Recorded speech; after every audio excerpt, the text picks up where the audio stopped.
Vážení poslucháči, ďalšia pieseň bude tak trocha perverznejšieho nádychu. V znamení sexu, chvíľkových radovánok, podlomenej mravnosti, ale aj bolesti, utrpenia a následného oľutovania činu. No ale už chýbaj.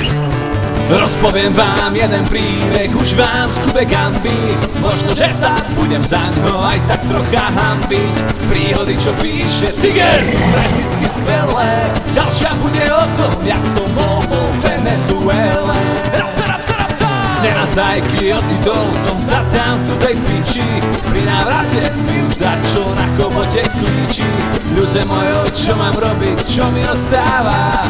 Asi si ho na 2 týždne jebnem do sava. Čo to je? Pohlavné choroby. Čo to je? Bože, čo mi to robíš? Čo to je? Veď sa jak galoše. Čo to je?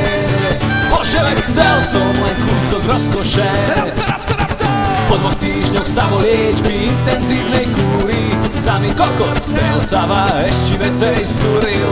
Vyzerá jak taká opuchnutá rajčina. Na toto leto budem ešte dlho spomínať. Čo to je? Pohlavné choroby. Čo to je? Bože, čo mi to robíš? Čo to je? Veď sa jak galoše. Čo to je? Bože, veď chcel som len kúsok rozkoše.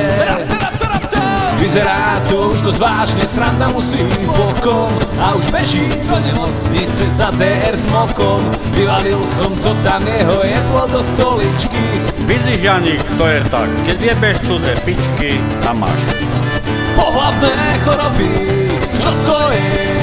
Bože, čo mi to robíš? Čo to je? Veď sa jak galoše. Čo to je? Bože, veď chcel som len kúsok rozkoše. A už ležím na infekčnom, dávajú mi lieky.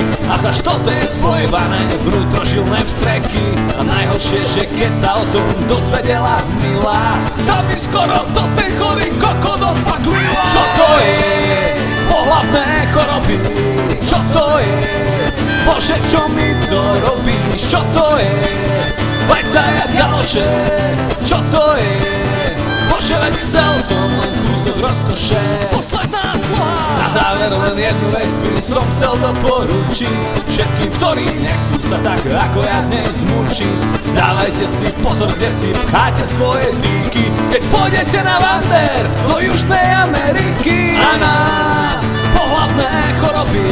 Čo to je? Bože, čo mi to robíš? Čo to je? Veď sa jak galoše. Čo to je? Bože, veď chcel som len kúsok rozkoše. Nič viac, nič menej. Len kúsok rozkoše. Nič viac, nič menej. Len kúsok rozkoše. Nič viac, nič menej. Len kúsok rozkoše. Nič viac, nič menej. Len kúsok rozkoše.